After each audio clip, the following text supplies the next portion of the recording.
வந்து அப்பா சொல்லவும் முடியாது. எங்கன்னா இது வந்து அண்ணன் நான் எப்பவுமே பெரும்பாலும் நேரம் எடுத்துக்க மாட்டேன், இன்னைக்கு ஒரு நாள் என்னை அனுமதிச்சிருக்கேன். கடைசியாக வேற கூப்பிட்டாங்க. எப்படா ஒரு ஒரு எப்படி சொல்கிறது, ஒரு எலிட் பீப்புள்ஸ் அந்த மாதிரி இருக்கிற மக்களுக்கு வந்து அது ரொம்ப சாதாரணமாக அவங்களுக்கு அந்த ஸ்பரிசம் எப்போவுமே இருக்கு. ஏன்னா அவங்களுக்கு அது ஒரு வேறுபாடாகவே இருக்காது. அப்புறம் இந்த மிடில் கிளாஸில் இருக்கிறவங்களுக்கு வந்து நிச்சயமாக அந்த டீனேஜ் தாண்ட அவங்க அந்த ஸ்பரிசத்துலேருந்து விலகுவாங்கன்றது நான் அனுபவிச்சிருக்கேன். எங்கள் அப்பா அதுக்கு ஏங்கினதை நான் பார்த்துருக்கேன். ஒரு பாயிண்டில் எங்கள் அப்பா வந்து ஃபேக்காக என் கூட ஃப்ரெண்ட் ஆகிட்டார். ஏன் அவருக்கு தெரியும் எல்லாத்தையும் அந்த வயசு அனுபவத்தை எல்லாத்தையும் இறக்கிட்டு இந்த ஸ்பரிசத்துக்காக என்கிட்ட ஃப்ரெண்ட் ஆகிறார். ஸோ அது இந்த கதையை கேட்டு முடித்தோன்னே எனக்கு அது புரிஞ்சுது. ஏன்னா நான் அவருக்கு என்ன கிட்டத்தட்ட அப்பா ஆகிட்டேன். அதனால எனக்கு அது புரிஞ்சுது. ஐயோ பிரபஞ்சம் பூங்குன்றலாம் வந்து அப்படி விலகி இருக்கும்போது நமக்கு எப்படி இருக்கும் அப்படின்றது எனக்கு அது ரொம்ப இதாகிடுச்சு. அப்புறம் அந்த கதையை சொல்லி முடிச்சோன்னே ஓகே இதை நிச்சயமாக பண்ணிடணும், விட்டுறக்கூடாது அப்படின்னு நினச்சேன். கார்த்திகேயன் மணி சார் ரொம்ப நன்றி சார், இயக்குனர், படத்தோட இயக்குனர். அப்புறம் வந்து இந்த படத்தை பற்றி நான் நிறையா பேச விரும்பல. எனக்கு நான் அந்த படத்தை திரும்ப எவ்வளோ உள்ள ஊடுருவி பார்க்கும்போது எனக்கு ஒன்று மட்டும்தான், அந்த ஒரு வாசனை மட்டும் அடிச்சுட்டே இருக்குது. அது வேற ஒன்றும் இல்லை, எங்கள் அப்பாவோட சட்டையோட வாசனை அடிச்சுட்டே இருக்குது. அது நீங்கள் இந்த படம் பார்க்கும்போது சினிமா தேட்டரில் நீங்கள் அது மட்டும்தான் எடுக்க முடியாதுன்னு நினைக்கிறேன். உணர்வுகள் எல்லாமே உங்களுக்கு வந்துடும், காட்சி இசை எல்லாமே கிடைக்கும். இந்த படத்தில் எனக்கு தெரிஞ்ச அந்த வாசனை அடிக்கும்னு நான் நம்புகிறேன். அப்படி அடிச்சதுன்னா இந்த படத்தோட சக்ஸஸ் நான் நினைக்கிறேன். ஏன்னா நான் அதை உணர்ந்தேன், அடிக்கும்போது உணர்ந்தேன், அது படமாக பார்க்கும்போது நான் உணர்ந்தேன். அது வந்து அது ரொம்ப அபூர்வமாக நடக்கிற நிகழ்வு. ஏன்னா ஒரு படத்துக்குள்ளேருந்து ஒரு வாசனை அடிக்கிறதுன்றது ரொம்ப அபூர்வம். இந்த படத்தில் அது நடக்கும்னு நம்புகிறேன். ஸோ அதுதான் இந்த படத்தை பற்றி நான் சொல்லணும்னு நினைக்கிறது. அதுக்கப்புறம் நீங்கள் பார்த்துட்டு நிச்சயமாக ஒரு நல்ல படத்தை நீங்கள் விட்டுற மாட்டீங்கன்னு தெரியும். அந்த நம்பிக்கை தான். வழக்கமாக எல்லாரும் கேட்குற மாதிரியான கோரிக்கைகளாக வைக்க வரும்ல. நீங்கள் படம் பாருங்கள், நிச்சயமாக படத்துக்கு அப்புறம் படம் ரிலீஸ் ஆனதுக்கப்புறம் நிறைய பேச வேண்டியிருக்கும்னு நினைக்கிறேன். எல்லோரும் வந்ததுக்காக முதல்ல ரொம்ப நன்றி. அப்புறம் ஆனந்த் ஜிகே எங்கள் படத்தோட சினிமாட்டோகிராஃபர், ரொம்ப எளிமையான சினிமாட்டோகிராஃபர். எப்படி இந்த கதையை ஒரு கதைக்கு எப்படி துருத்திடக்கூடாதோ ஒரு தடவை இதே மேடையெல்லாம் பாலுமந்திர சார் சொன்னார், ஒரு சினிமாட்டோகிராஃபியும் மியூசிக்கும் அப்படின்னா ஒரு என்னை பாரு என் திறமையை பாருன்னு வெளியில் துருத்தி தெரிஞ்சிடக்கூடாது, அது அந்த கதைக்குள்ளே முங்கியே இருக்கணும், அதுதான் ஒரு தரமான சினிமாட்டோகிராஃபி, அதுதான் ஒரு தரமான இசை அப்படின்னு சொல்லி இந்த மேடையில் வச்சு சொல்லியிருந்தார். நான் எங்கள் ஆடியன்ஸ் உட்காந்து கேட்டிருக்கேன். ஸோ அந்த மாதிரியான ஒரு ஒர்க்கு ஆனந்த்ஜியோடது.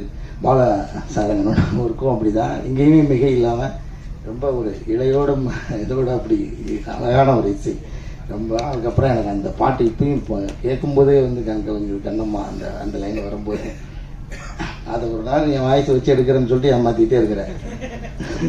அதை எடுத்து என்கிட்ட மட்டுமா அது கொடுத்துருயா, நானும் பாட்டு பாடியிருக்கேன்னு வச்சுக்கல. அவர் ஹரி சார் நம்ம வந்து ரொம்ப வருஷமாக பழகிட்டு இருக்கோம். இந்த படத்தில் எனக்கு தெரிஞ்சு சேர்ந்து ஒர்க் பண்ணதை நினைக்கிறேன். ரொம்ப மகிழ்ச்சி உங்களோட ஒர்க் பண்ணதில். சார் ப்ரொஃபஸருக்கு மீண்டும் நன்றி. ஏன்னா நம்ம ஆர்டராக பார்த்துட்டே பேசிட்டு வர்றதுனால அது மிஸ் ஆகக்கூடாது. ரோஷினி உங்களோட ஒர்க் பண்ணதில் எனக்கு ரொம்ப ரொம்ப மகிழ்ச்சி. நீங்கள் ஒரு யதார்த்தமான நடிகை, எனக்கு ரொம்ப பிடிக்கும் உங்களோட நடிப்பு. ஸ்னேகன் சார் உங்களோட பங்களிப்பு எங்களுக்கு வந்து எப்படின்னா கலையரசனாமெல்லாம் சொன்ன மாதிரி நாங்கள் உங்களோட சேர்ந்து ஒர்க் பண்ணும்போது அதில் நீங்கள் எனக்கு என் அண்ணன் சொன்னது எனக்கு ரொம்ப சந்தோஷமாக இருந்தது. ஏன்னா நான் நிச்சயமாக உங்களோட சின்ன பையன் தான் நினைக்கிறேன் சார். இருந்தாலும் நீங்கள் உங்களோட இந்த படத்தில் நீங்கள் எங்களோட இருக்கிறது எங்களுக்கு ரொம்ப பெருமையாக நினைக்கிறேன் சார். ரொம்ப தேங்க்ஸ். செல்லி, நான் வந்து உங்களுக்கு வந்து இப்போ தான் செல்லின்னு கூப்பிட்றதுக்கு எனக்கு தைரியம் வந்திருக்கு. ஏன்னா கூட நடிக்கும் போதெல்லாம் கொஞ்சம், ஏன்னா படத்துக்குள்ளே வேறு எந்த வகையான முத்த காட்சிகள் நெருக்கமான காட்சிகள் எதுவுமே இல்லை. ஸோ அப்படின்னும் போது நம்ம நெருங்கி பழகிறதுக்கும் வாய்ப்பு இல்லை, ஒரு டிஸ்டன்ஸ்லேயே தான் இருக்கிறோம். நான் கொஞ்சம் அண்ணாந்து பார்த்து பேசிட்டேன் சார். இவனுக்கு கீழே இருக்க, அதாவது திருவிழாலெல்லாம் இந்த கச்சேரி நடந்துட்டு இருக்கும்போது ரெண்டு கேரக்டர் இருந்திருக்கு தெரியுமா நடுவில், அதை மாதிரி கூட்டு நடுவில் போட்டி வச்சு நான் பேச வைக்கிறேன்.